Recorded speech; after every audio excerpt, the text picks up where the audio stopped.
momentos en la historia donde el destino de naciones enteras pende de un hilo. Momentos que no se deciden en campos de batalla por grandes ejércitos, sino en lugares insospechados, por personas aún más inesperadas. Esta es la historia de uno de esos momentos. La historia de una batalla épica, un general invencible y una mujer cuya tienda, en medio de un desierto, se convirtió en el escenario de un acto que cambió el curso de la historia. Una profecía había hablado de una victoria por mano de mujer. Nadie imaginó que se referiría a una mujer nómada, aparentemente ajena al conflicto, y que su arma no sería una espada, sino una simple herramienta de su vida diaria. ¿Quién era esta mujer? ¿Por qué el temido general enemigo buscó refugio en su tienda? ¿Y cómo un acto de aparente hospitalidad se transformó en una ejecución decisiva? Prepárense para adentrarse en la historia de Jael, la mujer kenita cuya audacia reescribió el destino de Israel. Para entender la magnitud del acto de Jael, debemos retroceder a una época oscura para el pueblo de Israel. Tras asentarse en la tierra prometida, los israelitas cayeron en ciclos de desobediencia a Dios y, como consecuencia, eran oprimidos por los pueblos vecinos. En esta ocasión, el yugo más pesado era el de los cananeos del norte, liderados por el rey Jabín de Azor. Su poder militar era aplastante, y su general, Sísara, era una figura temida en toda la región. La clave de su dominio: 900 carros de hierro. En aquella época, el hierro era la tecnología militar de punta. Los carros de hierro eran como los tanques modernos, rápidos, casi imparables en terreno llano, y sembraban el terror en las infanterías. Israel, con sus armas de bronce y madera, no tenía respuesta para esta fuerza demoledora. Los cananeos no solo oprimían militarmente, su influencia cultural y religiosa también era una amenaza.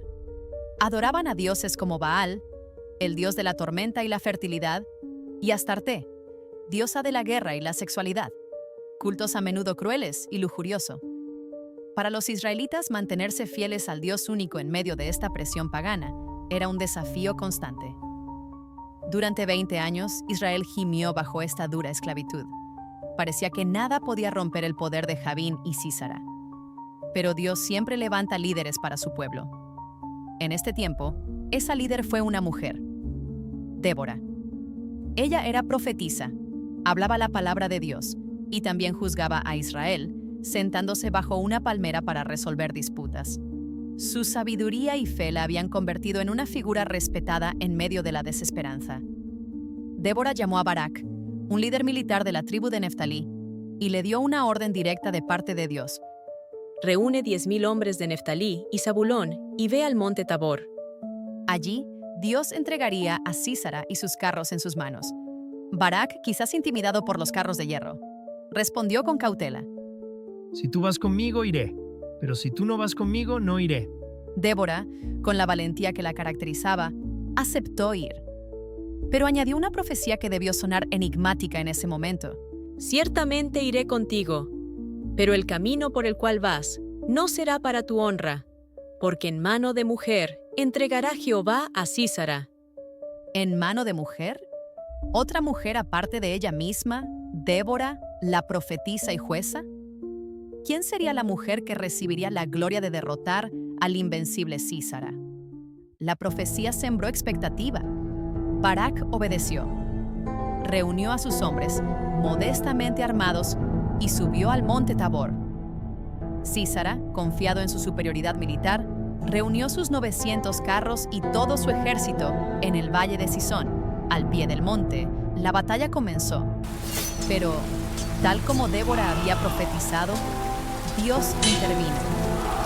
Según relatan las escrituras y los cánticos de victoria, una intervención divina, quizás una tormenta torrencial repentina que convirtió el valle en un lodazal, hizo que los temidos carros de hierro de Sísara se volvieran inútiles, hundiéndose en el barro. El arma secreta de Sísara se convirtió en su trampa. Preso del pánico al ver su ejército y sus carros destruidos, Sísara tomó una decisión desesperada. Abandonó a sus tropas y huyó a pie, buscando escapar de la masacre y encontrar un lugar seguro para esconderse. Corrió sin parar, agotado, buscando refugio. La huida de Sísara lo llevó hacia el territorio de los kenitas, Los kenitas eran un clan nómada, descendientes de Jetro, el suegro de Moisés, y mantenían una relación de amistad con Israel. Sin embargo, Heber el kenita, el esposo de Jael, se había separado de su clan principal y había establecido tiendas cerca de Hazor, manteniendo un acuerdo de paz con el rey Jabín, el señor de Sísara. Para Sísara, esto significaba que la tienda de Heber ofrecía un refugio seguro. No era territorio israelita y el esposo tenía una alianza con su rey. Exhausto, hambriento y aterrorizado, el poderoso general llegó a la tienda de Jael. Jael lo vio acercarse. Un hombre corriendo, un general cananeo. Una decisión crucial se presentó ante ella en un instante. ¿Debía honrar el pacto de su esposo con el rey cananeo y ofrecer refugio al enemigo? ¿O debía honrar a su pueblo hermano, Israel, y al Dios de Israel, arriesgándolo todo? Sísara la llamó desde la entrada de la tienda. Por favor, refúgiame en tu tienda, no me entregues. Jael respondió. Abrió la tienda, un espacio que en la cultura nómada era el dominio de la mujer, a menudo considerado un lugar seguro y privado. Pasa, mi señor. Pasa. No tengas miedo. Sísara entró. Le pidió solo agua para calmar su sed. Pero Jael le dio algo más. Le dio leche en un odre de cuero. La leche, más saciante y pesada que el agua, era conocida por inducir somnolencia. Después de beber, Sísara, sintiéndose seguro en la tienda de una mujer y agotado por la huida, le dijo a Jael: Ponte a la entrada de la tienda y si alguien viene y te pregunta, ¿hay alguien aquí? Y se durmió profundamente, agotado, sintiéndose protegido por la hospitalidad de Jael y cubierto por ella. El temido general, el hombre de los 900 carros de hierro, estaba vulnerable en las manos de una mujer. Aquí, en la quietud de la tienda, mientras el general cananeo dormía, Jael tomó su decisión. No sabemos si meditó en la profecía de Débora, si pensó en los 20 años de opresión, o si fue una convicción repentina inspirada por Dios. Lo que sabemos es que actuó con determinación asombrosa. Silenciosamente, Jael tomó una de las estacas de la tienda, esas estacas pesadas que se usaban para asegurar las tiendas nómadas al suelo, y tomó un martillo, la herramienta que se usaba para clavar esas estacas. Herramientas de mujer, de ama de casa, no de guerrera. Se acercó sigilosamente a Sísara mientras dormía. Con una fuerza y precisión que solo pudieron venir de una determinación inquebrantable, o quizás de una fuerza mayor, colocó la estaca sobre la sien de Sísara y la clavó con el martillo. El golpe fue certero. La estaca atravesó su cabeza y se clavó en la tierra. El poderoso general Sísara, la pesadilla de Israel, murió en el acto, no en el campo de batalla por la espada de un guerrero, sino en la tienda de una mujer por la estaca de una tienda. En ese momento dramático se cumplió la profecía de Débora. La victoria gloriosa sobre Sísara no fue para Barak, sino que fue entregada en mano de mujer. La historia de Jael nos deja lecciones poderosas. Nos recuerda que Dios no está limitado por nuestras expectativas o por el poder del enemigo. Puede usar a quien menos esperamos, una mujer nómada, ajena a los ejércitos, con herramientas ordinarias, para lograr sus propósitos más grandes.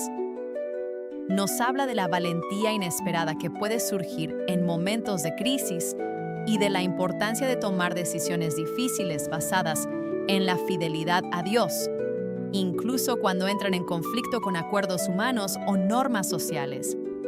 Jael es un recordatorio de que la fuerza de Dios se perfecciona en nuestra debilidad y que un corazón dispuesto, combinado con una acción audaz, puede cambiar el rumbo de la historia.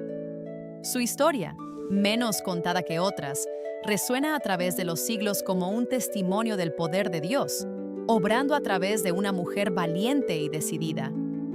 Su historia es un llamado a la acción para nosotros hoy, a estar atentos a las oportunidades que Dios nos presenta, a no subestimar el potencial que Él ha puesto en nosotros sin importar quiénes seamos o qué herramientas tengamos en nuestras manos. Porque, como Jael, podemos ser instrumentos clave en los planes de Dios en nuestro propio tiempo y lugar.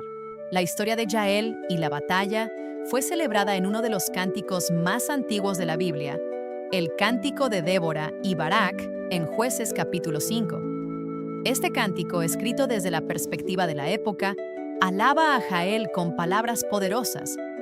Bendita sea entre las mujeres Jael, mujer de Heber Ceneo. Sobre las mujeres que habitan en tiendas sea bendita. Él pidió agua y ella dio leche. En tazón de nobles le ofreció crema. Su mano tendió a la estaca de la tienda y su diestra al mazo de trabajo, y golpeó a Sísara, hirió su cabeza y lo rindió, traspasando sus sienes.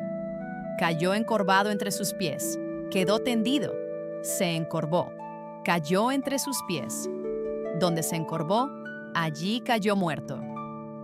Aunque hoy en día podamos debatir la ética de su acto desde nuestra perspectiva, el cántico y la narrativa bíblica la presentan como una heroína, bendita por Dios por su valentía y su papel crucial en la liberación de Israel.